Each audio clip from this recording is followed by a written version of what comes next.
Autonation. This is their board members. And as you notice right here, Mike Larson, this is one of the investors for Bill and Melinda Gates. This is where their blood money comes from. Remember, Bill and Melinda Gates never really stand up against anything. Now, they chump off millions of dollars because they have billions of dollars to chump off millions. And in this video, she claims they chumped off close to $3 billion and 30% to the Americans. Well, here she is right here in this on YouTube today, and here's the video, and I'm going to play a little bit of it for you. You said, I'm balancing two loves, the love of the work I do, what we hope to accomplish with the foundation, and the love of my kids. And there are many mothers out there that are balancing the same thing. What advice would you have for them? Well, first of all, I would say to them, we're lucky. We're lucky to have. Right. You're really lucky to have a husband that's worth $50 billion, where you can chump off $3 billion and fly all over the world. But anyhow, they're personal friends with Mike Jackson's Autonation. She wants to talk about children.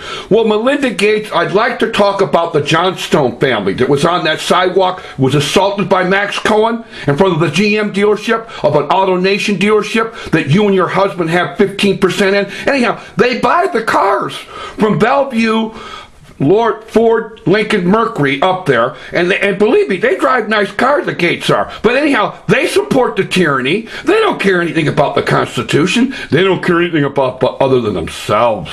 But anyhow, and then she's going to tell you about how she's got to balance her life in between her children and her professional life.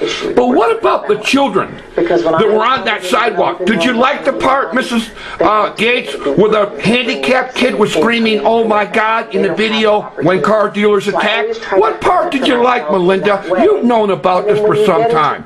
And to prove it even more, Susan Finley has gotten phone calls from me. She knows about the video. But Melinda and Bill Gates know Mike Jackson, and they're on their board now, and they won't do anything about it, because remember, that's the blood money that makes them who they are.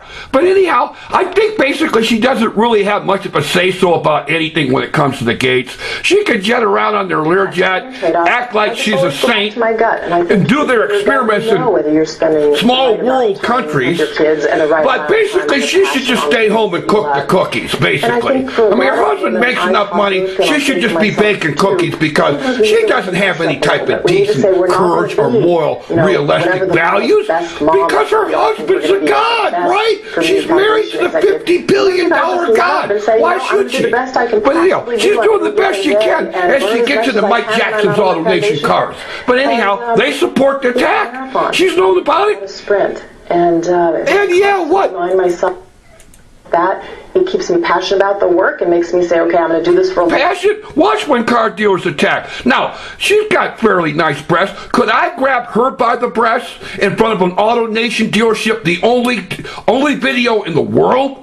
Could I grab her by the breast in Seattle, Portland, on a 6-lane highway in broad daylight and laugh about it, and then get back on the golf cart with the same people who are still working at that dealership today and laugh about it? And laugh about it. And remember, I called Larson's office, Mike Larson's office. His secretary was laughing about it. This is no different than the people that work at Autonation. Michael Shorts, Mark Gannon, and Kevin Westfall. They think it's funny. But I don't understand why they're paying two operation officers over $1 million to run that company. But remember, at the time of the attack, the Gateses weren't on the board. They didn't have Larson on the board. They were only making like $17 a share at the time of the attack.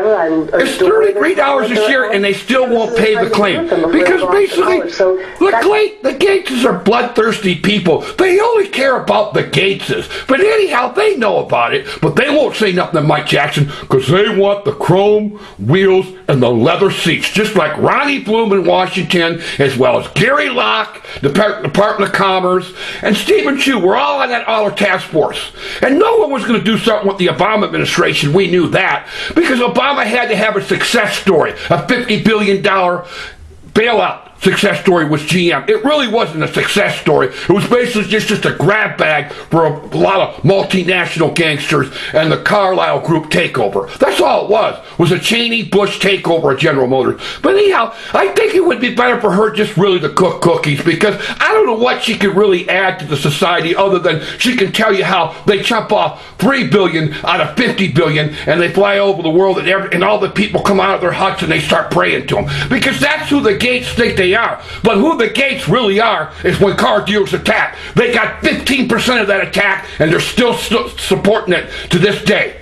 And if you don't believe me, call Susan Finley, call Lisa Arnold at the Paul Allen Foundation, which she knows about it. They all buy their cars, basically. Microsoft has a big accounts up there with Autonation, with the Ford Merkin linkery, and that's who she really is. Come on, I say, Melinda, go, but I'd like to grab her by the breast, because I think it's funny, and I'm a Jewish guy, and it's in front of a GM dealership, and Obama's not going to do anything about it. I want to grab her by the breast to stop her from videotaping some children that were being assaulted by Max Cohen in broad daylight. That's all I want to do. I want to laugh about it because it was funny, Melinda. It's funny. I don't know really what you got to say. At least for me, keep it funny. You want to talk a little bit more about your husband, his business associates?